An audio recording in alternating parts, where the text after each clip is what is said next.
Hello student, এখন আমি তোমাদের সামনে যেই কোশ্চেনটা নিয়ে আলোচনা করব, এই কোশ্চেনটা যারা ক্লাস 11-12-এর ইকোনমিক্স সাবজেক্টটা ছিল তারা ক্লাস 12-এ ব্যাংকিং বলে একটা চ্যাপ্টার ছিল সেই চ্যাপ্টারে পড়েছে। আবার বিকমে যখন তারা আসলো অনার্স, যারা কেউ যদি অনার্স স্টুডেন্ট হয়ে থাকে তারা আইএফএস বলে একটা সাবজেক্ট ছিল থার্ড সেমিস্টারে, সেখানেও এই কোশ্চেনটা পড়ে এসেছে। আবার এই কোশ্চেনটা পড়ছো, একই কোশ্চেন, ওখানে যেরকমটি অ্যান্সার লিখেছিল এখানে সেই অ্যান্সার লিখলেই হবে, কোনো একটু বেশি কম লিখতে হবে না, সেম টু সেম অ্যান্সার হবে। ঠিক আছে, তো দেখো আমি পড়ছি কোশ্চেনটা কি বলেছে। কোশ্চেনটা কি সেটা একটু পড়ি। Process of credit creation or deposit creation by commercial bank, অর্থাৎ কমার্শিয়াল ব্যাংকের ক্রেডিট ক্রিয়েশনটা পড়বো। মানে কোশ্চেনটা এরকম ভাবে দিতে পারে, credit creation by commercial bank, খুব ইম্পর্টেন্ট একটা কোশ্চেন।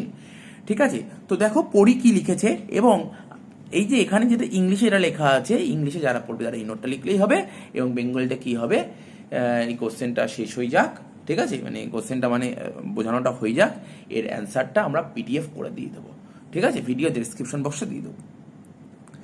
বলছে most important function of the modern commercial bank. আমরা যদি কমার্শিয়াল ব্যাংকের ফাংশনগুলো পড়ে থাকি, কমার্শিয়াল ব্যাংকের যতগুলো ফাংশন বলেছে তার মধ্যে একটা one of the important function is credit creation.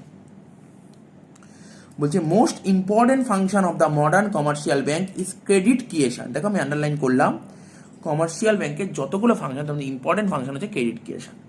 ঠিক আছে, তো there exist controversy among the economist whether the commercial bank creates credit or not. ঠিক আছে, হার্টলে উইডার্স কেইনস শেয়ার্স। ঠিক আছে, তাহলে কি কি বললাম, Hartley Withers Keynes Sayers extra are of the opinion that commercial bank can create credit. এই সমস্ত ইকোনমিক্স বলেছে কমার্শিয়াল ব্যাংক তোমার ক্রেডিট ক্রিয়েট করতে পারে। ঠিক আছে, on the other hand Walter Leaf, Cannan extra are of the opinion that commercial bank can not create credit. এবং এরা বলেছে কমার্শিয়াল ব্যাংক ক্রেডিট ক্রিয়েট করতে পারে না। In reality commercial bank creates credit through deposit creation. কিন্তু reality যদি দেখি commercial bank অবশ্যই ক্রেডিট ক্রিয়েট করতে পারে। ঠিক আছে, তো কিসের মাধ্যমে, ডিপোজিটের মাধ্যমে। ঠিক আছে, ডিপোজিট ক্রিয়েশনের মাধ্যমে ক্রেডিট ক্রিয়েট করতে পারে। তাহলে বুঝতে পারলে আমি কি বললাম, আমি বললাম কমার্শিয়াল ব্যাংকের যতগুলো ফাংশন তার মধ্যে one of the important function is credit creation. Commercial bank credit create করতে পারে কি না এ সম্পর্কে মানে অনেক কন্ট্রোভার্সি দেখা যায় ইকোনমিক্সদের মধ্যে। ঠিক আছে, হার্টলে উইডার্স কেইনস শেয়ার্স এরা বলেছেন যে কমার্শিয়াল ব্যাংক ক্রেডিট ক্রিয়েট করতে পারে। অন্যদিকে ওয়াল্টার লিফ, কান্নান এই সমস্ত ইকোনমিস্ট কি বলেছে, কমার্শিয়াল ব্যাংক ক্রেডিট ক্রিয়েট করতে পারে না। রিয়ালিটি দেখি তাহলে কমার্শিয়াল ব্যাংক ক্রেডিট ক্রিয়েট করতে পারে ডিপোজিট ক্রিয়েটের মাধ্যমে। এটা হচ্ছে ফার্স্ট প্যারা। এরা বলছে commercial bank can create deposit in two ways. তো আমি বললাম কমার্শিয়াল ব্যাংক ক্রেডিট ক্রিয়েট করতে পারে, এর দুটো ওয়ে আছে। একটা হচ্ছে তোমার প্রথমটা হচ্ছে প্রাইমারি ডিপোজিট, আর সেকেন্ডটা হচ্ছে তোমার কি বলবো ডেরিভেটিভ ডিপোজিট, ক্রেডিট ডিপোজিট বা অ্যাক্টিভ ডিপোজিট, তিনটে একই জিনিস। তাহলে প্রথমে হচ্ছে প্রাইমারি ডিপোজিট। তো প্রাইমারি ডিপোজিট জিনিসটা কি, any individual can deposit his savings with a commercial bank. যে কোনো আমি, তুমি, আমরা সবাই, আমরা যে ইন্ডিভিজুয়াল আছি আমরা সবাই কমার্শিয়াল ব্যাংক। এবার বলো না কমার্শিয়াল ব্যাংক কোনগুলো, যে আমার বাড়ির আশেপাশে স্টেট ব্যাংক অফ ইন্ডিয়া আছে, ব্যাংক অফ ইন্ডিয়া আছে, বন্ধন ব্যাংক আছে, ওরিয়েন্টাল ব্যাংক আছে, ঠিক আছে, ইউনিয়ন ব্যাংক, এগুলো সব কমার্শিয়াল ব্যাংক। ঠিক আছে, বলছে এনি ইন্ডিভিজুয়াল ক্যান ডিপোজিট, আমি, তুমি, আমরা সবাই সেভ করি, টাকাটা সেভিং করি কোথায়, কমার্শিয়াল ব্যাংকে। The commercial bank creates an account. তাহলে কি বললাম, হ্যাঁ এটা বললাম লাইনটা, the commercial bank creates an account in the name of the depositor by depositing the money. ধরো স্টেট ব্যাংক অফ ইন্ডিয়ায় গিয়ে টাকা জমা করলাম, তো কি করে ওই স্টেট ব্যাংক অফ ইন্ডিয়া আমার নামে একটা অ্যাকাউন্ট খুলে দেবে, তাই না। Deposit created in this way is called primary deposit. তো আশা করি বোঝা গেল প্রাইমারি ডিপোজিট জিনিসটা কি।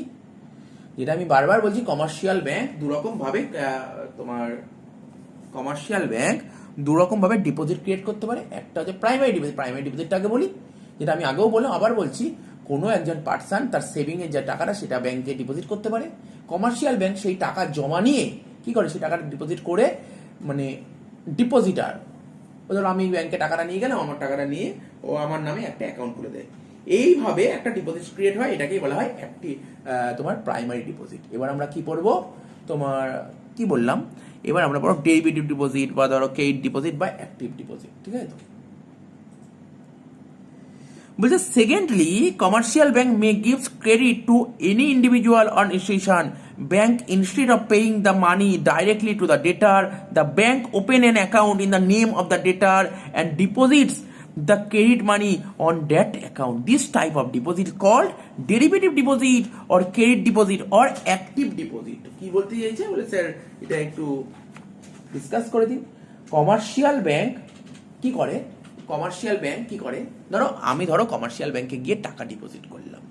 এবার কমার্শিয়াল ব্যাংক, এবার ধরো অন্য কোনো মানুষ বিজনেস করবে, তার টাকার দরকার, ও ব্যাংকের কাছে লোন চেতে গেল, তাহলে ব্যাংক কি করবে, ব্যাংক তাকে লোন দিয়ে দেবে। তো এখানে তাই বলেছি কমার্শিয়াল ব্যাংক কোনো ব্যক্তি বা প্রতিষ্ঠানকে, কোনো পার্সনকেও দিতে পারে, কোনো বিজনেসম্যানকেও, মানে বিজনেসম্যান বা বিজনেস অর্গানাইজেশনকেও লোন দিতে পারে।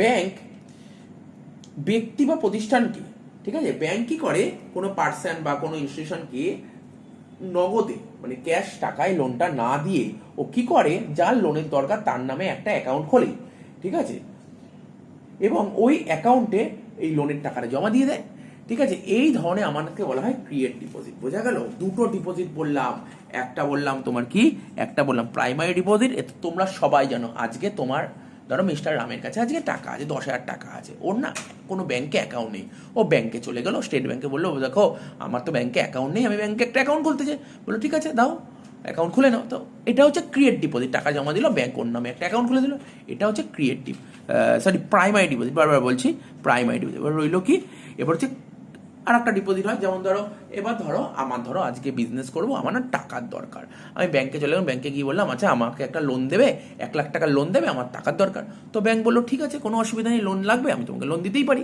কোনো সমস্যা নেই। তাহলে ব্যাংক কি করবে, ব্যাংক আমার নামে একটা অ্যাকাউন্ট খুলবে এবং আমার যা লোনটা স্যাংশন হলো সেই অ্যাকাউন্টে ফেলে দেবে। এটাকে বলা হয় ডেরিভেটিভ ডিপোজিট বা ক্রেডিট ডিপোজিট বা অ্যাক্টিভ ডিপোজিট। আশা করি খুব ইজিলি বোঝা গেছে ব্যাপারটা কি বললাম, ঠিক আছে? তো নেক্সট বলেছে in case of primary deposit total amount of money supply does not increase. দেখো যদি প্রাইমারি ডিপোজিট, ঠিক আছে, প্রাইমারি ডিপোজিট যদি ক্রিয়েট করা হয় তাহলে কিন্তু দেশের কিন্তু সাপ্লাই অফ মানি মানে মানি সাপ্লাই কিন্তু ইনক্রিজ হয় না, কিন্তু তুমি যদি অ্যাক্টিভ ডিপোজিট বা ক্রেডিট ডিপোজিট বা ডেরিভেটিভ ডিপোজিট ক্রিয়েট করো না, তাহলে মানি সাপ্লাইটা ইনক্রিজ হবে। তো এটাই বলেছে।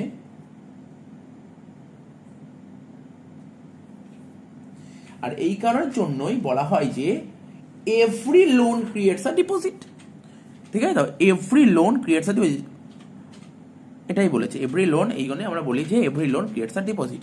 এবার দেখো তারপরে কি বলছে, in order to explain the credit creation of commercial bank certain assumption are made. The assumption are মানে কমার্শিয়াল ব্যাংক যে ক্রেডিট ক্রিয়েট করেন এটা এক্সপ্লেন করার জন্য তোমাকে বেশ কিছু অ্যাজাম্পশন পড়তে হবে, ঠিক আছে? তো কটা অ্যাজাম্পশন দাঁড়িয়েছে, 6টার মতন অ্যাজাম্পশন দাঁড়িয়েছে। একটা করে বলছি, there are many commercial bank within the country. ধরে নেওয়া হচ্ছে যে একটা দেশের মধ্যে, একটা কান্ট্রির মধ্যে অনেকগুলো কমার্শিয়াল ব্যাংক আছে। Number 2, each commercial bank keeps a fixed part of their deposit as cash. The rate of the commercial bank deposit in the form of cash deposit is called cash reserve ratio. এ তো আমরা আগেও পড়েছি cash reserve ratio জিনিসটা কি। বলছে প্রতিটা commercial ব্যাংকই তাদের আমানতের একটা পোর্শন, একটা পার্সেন্ট, সাপোজ ধরো 10% সাপোজ ধরলাম, এবার স্যার 10% হবে এরকম কোনো ফিক্স নেই, ঠিক আছে, এটা মার্কেটের উপর ডিপেন্ড করে, 10% হতে পারে, 20% হতে পারে, 15% হতে পারে। তাহলে কি হবে, প্রতিটা কমার্শিয়াল ব্যাংক তাদের আমানতের, তার ডিপোজিটের একটা নির্দিষ্ট অংশ নগদ হিসেবে রাখে, ঠিক আছে। কমার্শিয়াল ব্যাংক তাদের আমানতের যে অংশ নগদ হিসেবে রাখে তাকে বলা হয় নগদ জমার অনুপাত, ঠিক আছে, অর্থাৎ ক্যাশ রিজার্ভ রেশিও। তাহলে বোঝা গেল ক্যাশ রিজার্ভ রেশিওটা কি। ধরো আজকে আমি ব্যাংকে গিয়ে ধরো 50,000 টাকা জমা করলাম, তো ধরো এই 50,000 টাকার মধ্যে ব্যাংক কিছু টাকা রিজার্ভ করে রাখে, ঠিক আছে, কিছু টাকা নিজের ব্যাংকে রিজার্ভ করে রাখে, কেননা আমার ধরো যখন টাকার দরকার আমি ব্যাংকে টাকা তুলতেই পারি, তো এই টাকাটা রিজার্ভ করে রাখে, ঠিক আছে। আর যেই পোর্শনটা ধরো 90% টাকা রিজার্ভ করে রাখলো আর বাকি 10% টাকাটা রিজার্ভ ব্যাংকের কাছে পাঠিয়ে দিল, ঠিক আছে। তো এটাই হচ্ছে রিজার্ভ রেশিও। তাহলে বুঝতে পারলে 2 নম্বর পয়েন্ট বা ক্যাশ রিজার্ভ রেশিও জিনিসটা কি এটা বলে দিলাম। Demand for cash by the public is fully met up. As a result, if public receive extra cash, they deposit that cash to any commercial bank. বলছে পাবলিকের কাছে যে নগদ ক্যাশ টাকার ডিমান্ড কিন্তু সম্পূর্ণভাবে মিটে গেছে, ঠিক আছে। ফলে যে এক্সট্রা যে তাদের হাতে ক্যাশ টাকাটা থাকে, জনসাধারণের যে এক্সট্রা ক্যাশ টাকা থাকে, সেই অর্থ কোনো না কোনো ব্যাংকে জমা দেয়। Number 4, there is no excess cash deposit at the hands of the commercial bank, that is each commercial bank gives loan all the excess money above cash reserve ratio. বলছে কমার্শিয়াল ব্যাংকের হাতে কোনো এক্সট্রা ক্যাশ টাকা জমা থাকে না, অর্থাৎ commercial ব্যাংকগুলি নগদ জমা মানে ক্যাশ রিজার্ভ রেশিওর অতিরিক্তই সমস্ত অর্থ ঋণ দেয়, ঠিক আছে, অতিরিক্ত অর্থ দেয়, ওরা লোন দেয়। তো এই অ্যাজাম্পশনগুলো পড়তে হবে। Number 5, there is sufficient demand for loan in the country, ঠিক আছে। তো বলছে মানে ধরে নেওয়া হচ্ছে কান্ট্রিতে যে ব্যাংক লোন আছে তার যথেষ্ট ডিমান্ড রয়েছে। Number 6, the ratio of interest charged by the commercial bank while granting loan remain constant। বলছে কমার্শিয়াল ব্যাংকগুলি যে সুদের হারে যে ইন্টারেস্ট রেটে লোন দিচ্ছে না, সেই ইন্টারেস্ট হারের মানে সেই ইন্টারেস্ট রেটের কোনো পরিবর্তন হচ্ছে না। তো বলছে on the basis of this assumption the process of credit creation by commercial bank is now explain with the help of imaginary example, ঠিক আছে। দেখো যেটা বলছিলাম এতক্ষণ, তো অ্যাজাম্পশনগুলো বললাম, এই অ্যাজাম্পশনগুলোর উপর বেস করে না, এই অ্যাজাম্পশনগুলোর উপর বেস করে যে কমার্শিয়াল ব্যাংক কি করে ক্রেডিটটা ক্রিয়েট করে সেটা একটা এক্সাম্পলের সাথে দেখানো হলো। তো এখানে কি বলেছে এক্সাম্পলটা তোমরা পড়ে নেবে, যে এখান দিয়ে যেটা লেখা আছে এটা এত অবধি তোমরা পড়ে নেবে, ঠিক আছে, কি লেখা আছে এত অবধি তোমরা পড়ে নেবে। এবার এটা ব্যাপারটা কি হবে সেটাই আমি বলে দিচ্ছি। আচ্ছা আমি বললাম না যে তোমরা এখান থেকে এত অবধি পড়ে নিও, এটা পড়লে হয়ে যাবে, তো এটা পড়ার দরকার নেই, ঠিক আছে। তো আমি একটা নোট করেছি, সেই নোটটা কি দেখো এখানটা কি লিখেছি, আমি ওখানে যা লেখা আছে ওখান থেকে আমি একটা ছোট করে নিয়েছি। কি লিখেছি, ইনিশিয়াল ডিপোজিট, আমি এক্সাম্পল দিচ্ছি, ইনিশিয়াল ডিপোজিট 1000 টাকা আর ক্যাশ রিজার্ভ রেশিও ধরো 10%। আমি আগেই বললাম মানে যত টাকা ব্যাংকে তুমি জমা করবে, যে কমার্শিয়াল ব্যাংকে তুমি জমা করবে সেই কমার্শিয়াল ব্যাংক মনে করছি 10% রিজার্ভ করে রাখবে। তাহলে লিখেছি this 10% means that commercial bank should keep 10% of its deposit as reserve হিসেবে 10% রেখে দেবে, ঠিক আছে। তো আর বাকি টাকাটা লোন দিয়ে দেবে, অ্যান্ড ক্যান লেন্ড মানে লোন দেবে that remaining 90% of their deposit. তাহলে 1000 টাকা 10% মানে 100 টাকা হাতে রেখে বাকি 900 টাকা লোন দিয়ে দেবে। প্রথম ফেজে কি দেখা যাচ্ছে, ইনিশিয়াল ডিপোজিট 1000 টাকা, রিজার্ভ 10% মানে 100 টাকা, তাহলে এভেলেবেল লোন দেবে কত, বাকি 900 টাকা। Suppose the whole money 900 is taken by the borrower, ধরে নেওয়া হচ্ছে পুরো 900 টাকাটাই, ঠিক আছে, is taken by the borrower, ঠিক আছে, মানে 900 টাকা পুরোটাই দিয়ে দেবে, ধার দিয়ে দেবে। And according to our assumption when the borrower ধরো স্টেট ব্যাংকে আমি 1000 টাকা জমা দিয়েছি, তার মধ্যে 100 টাকা স্টেট ব্যাংক নিজের কাছে রেখে দিল, বাকি 900 টাকা অন্য কাউকে দিয়ে দিল, ঠিক আছে, অন্য কারোর দরকার তাকে লোন চেয়ে তাকে 900 টাকা দিয়ে দিল। সে আবার কি করবে, সে তো এই 900 টাকা কোনো না কোনো ব্যাংকে জমা করবে, এখানে এটাই বলেছে। বলছে when the বড়োয়ার uses that money it comes back in the bank as deposit, ঠিক আছে। তো সেকেন্ড ফেজ, তাহলে ওই ব্যাংকে ধরো 900 টাকা জমা পড়লো, 900 টাকা 10% ব্যাংকে রেখে দিয়ে, ঠিক আছে, বাকি 810 টাকা লোন করবে, মানে 810 টাকা লোন দেবে। দিস প্রসেস উইল প্রসেসটা কন্টিনিউ চলতে হবে in the same manner. This could be better understand by the following table, ঠিক আছে। দেখো বারবার বলছি মানে কনফিউজ হয়ে গেল না, টেবিলটা কেমন, round, deposit, loan, cash reserve. প্রথম রাউন্ড মানে ফার্স্ট রাউন্ড কি করছে, প্রথমে আমি 1000 টাকা ধরো আমি মিস্টার প্রবীর, আমি স্টেট ব্যাংক অফ ইন্ডিয়া 1000 টাকা জমা করলাম। স্টেট ব্যাংক অফ ইন্ডিয়া কি করবে, 1000 টাকা 10% আমি ক্যাশ রিজার্ভ ধরেছি, 10% মানে 100 টাকা ও হাতে রাখবে। কেন, ধরো আমি তো 1000 টাকা জমা করলাম, আমার ধরো কখন টাকার দরকার হলো, আমি ব্যাংকে চলে গেলাম, আমি বলি আমি 1000 টাকা জমা দিই, 1000 টাকা ফেরত দাও, তাই ব্যাংক কি করবে 100 টাকা রেখে দেবে। এখন তুমি বলে স্যার আপনি 1000 টাকা জমা দিয়েছেন, ব্যাংক 100 টাকা রেখে দিয়ে বাকি 900 টাকা লোন দেবে, তাহলে আপনি 1000 টাকা দিয়েছেন। আরে দেখো ব্যাংকে তো সবাই টাকা যাবে, সবাই তো সব টাকা তুলে নেয় না, তো এইভাবে একটা অ্যাডজাস্টমেন্ট হয়ে যায়। তাই আমি 1000 টাকা জমা দিলাম, তার মধ্যে 100 টাকা, ঠিক আছে, ওই স্টেট ব্যাংক ও রিজার্ভ করে রাখবে, রিজার্ভ করে বাকি 900 টাকা লোন দিয়ে দেবে। কি করবে? 900 টাকা লোন দিয়ে দেবে। এইবার 900 টাকা যেই ব্যক্তিকে লোন দেবে সেই ব্যক্তি তো কোনো না কোনো ব্যাংকে সেই টাকাটা আবার জমা করবে, ঠিক আছে? তো কেননা তো আমাদের অ্যাজাম্পশন বলাই হয়েছে যে কোনো ব্যক্তিকে ব্যাংক কিন্তু হাতে নগদ টাকা দেবে না, ব্যাংকে অ্যাকাউন্ট খুলবে, তো ব্যাংকে দেবে, টাকা জমা করবে। সেকেন্ড রাউন্ডে কি হবে? ওই 900 টাকায় ডিপোজিট হচ্ছে কোনো না কোনো ব্যাংকে, সেই 900 টাকার 10% 90 টাকা রেখে দিয়ে বাকি 810 টাকা লোন দেবে। তারপর তাহলে 810 টাকা যে লোন দিল সেটা আবার কোনো না কোনো ব্যাংকে জমা করবে থার্ড রাউন্ডে, ঠিক আছে, 81 টাকা রেখে দিয়ে বাকি 729 টাকা লোন দেবে। এইভাবে কন্টিনিউ প্রসেস চলতে থাকবে ডিপো, যতক্ষণ না জিরো হবে এটা চলতেই থাকবে। এরকম করে দেখতে দেখতে দেখতে দেখতে দেখা গেল কি টোটাল ডিপো 10,000 টাকা। তুমি বলতে পারো স্যার এই 10,000 টাকাটা কি করে বেরোচ্ছে, এটা বলবো, ঠিক আছে। আর লোনটাও 9,000 টাকা বেরোবে আর রিজার্ভটা 1000 টাকা বেরোবে। তুমি বলতে পারো স্যার এটা কি করে বেরোচ্ছে, এটা বলে দেওয়া যায়, এমন কি কোনো টাফ ব্যাপার না, এটা আমি বলে দিচ্ছি একটু পরে, ঠিক আছে। এমনি নর্মাল প্রসেস বলবো, আর যারা অ্যালজেব্রা স্ট্রং তাদের প্রসেসও বলবো একটা, ঠিক আছে। The above table shows that with the initial deposit of just 1000 টাকা, ইনিশিয়াল ডিপোজিট তুমি 1000 টাকা করেছো, the bank is able to create total deposit 10,000 টাকা। তুমি 1000 টাকা ব্যাংকে জমা করে সেই তোমার টোটাল ডিপোজিট 10,000 হয়ে যেতে পারে।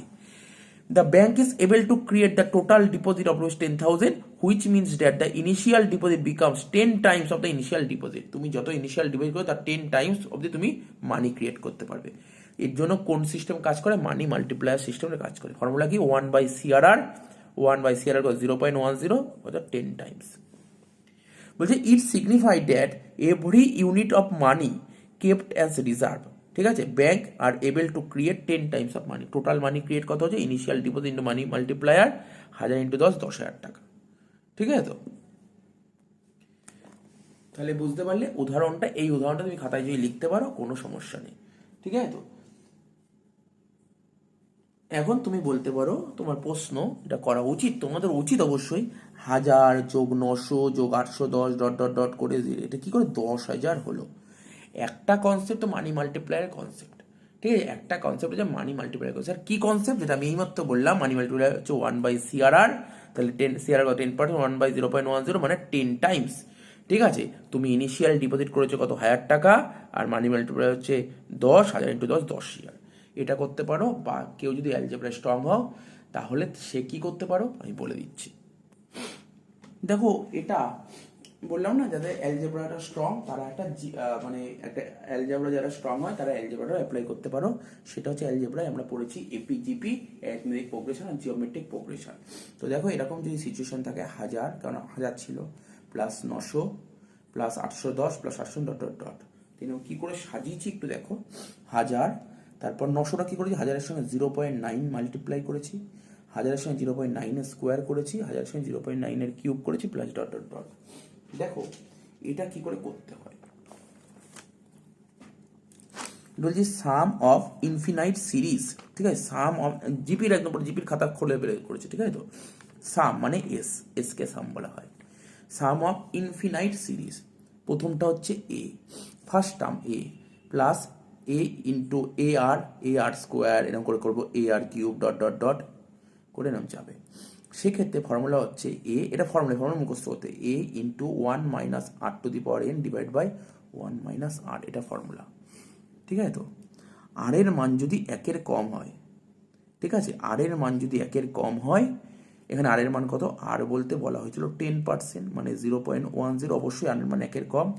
আর এন যদি ইনফিনিটিভ হয়, কারণ এটা ইনফিনিটিভ টার্ম অবধি যাচ্ছে, সেক্ষেত্রে ফর্মুলা হয়ে যাবে কি এস এন, এটা কি হয়ে যাবে এ বাই, এই ফর্মুলাটা চেঞ্জ হয়ে এ বাই 1 - r, ঠিক আছে। এখানে এ মানে ফার্স্ট টার্ম কত ছিল? অঙ্ক করে যদি দেখো ফার্স্ট টার্ম ছিল 1000 ডিভাইড 1 - r, আর কত? 0.10, তাহলে 1000 বাই 0.9। আচ্ছা এখানে আমি আর 0.1 বলেছি, এটা একটু ভুল বলেছি, ঠিক আছে, আর 0.1 ভুল বলেছি। আরটা কত হবে দেখো, ভালো করে দেখো, এই দেখো 0.9 এর স্কোয়ার, এটা 0.9 এর কিউব। তুমি যদি একটু ভালো করে দেখো ফর্মুলাটা কি ছিল এখানে, এখানে ছিল এ, বুঝতে সুবিধা হবে, এটা ছিল এ, তারপর এ আর, এ ছিল 1000, এ আর 1000 ইন্টু 0.9 এ আর স্কোয়ার 1000 ইন্টু 0.9 স্কোয়ার, মানে এখানে আর বলতে 0.9 বোঝানো হয়েছে। আর হচ্ছে 0.9, ঠিক আছে তো 0.9, ঠিক আছে তো আর হচ্ছে 0.9, তাহলে 1 থেকে 0.9 করলে 1.1, 1000 ডিভাইড বাই 0.1 মানে এটা হচ্ছে 10,000 টাকা, ঠিক আছে তো। তো এই হচ্ছে সিস্টেমটা কাজ করলো। তার মানে কি, এখানে কোন প্রসেস তোমাকে কাজ করতে হয়েছে? GP process. তো জিপি যদি ইনফিনিটিভ সিরিজের জিপি হয়, সেক্ষেত্রে ফর্মুলা হয় এই সিরিজ হয় A S equal to A plus A R square dot dot dot 0 A R to the power n-1। Formula হচ্ছে a into 1 minus R to the power n divide by 1 minus R, ঠিক আছে তো এই বলেছে। আর হচ্ছে আর এর মান যদি 1-এর কম হয়, আর এর মান যদি 1-এর কম হয়, তো এই অঙ্কে আর কত ছিল আমরা দেখেছিলাম, আর হচ্ছে 0.9, আর 1-এর কম হয়েছিল। আর এন যদি ইনফিনিটি হয়, সেক্ষেত্রে ফর্মুলাটা এটাতে চেঞ্জ হয়ে এরকম হয়ে যায়, এ ছিল 1000, 1 মাইনাস আর 0.9, এটা কাটাকাটি করে 10,000 টাকা। তো এই হচ্ছে ব্যাপার, এইটুক বোঝাতে পারলেই হয়ে গেল, আর কিছু নেই, ঠিক আছে তো। তাই এইভাবে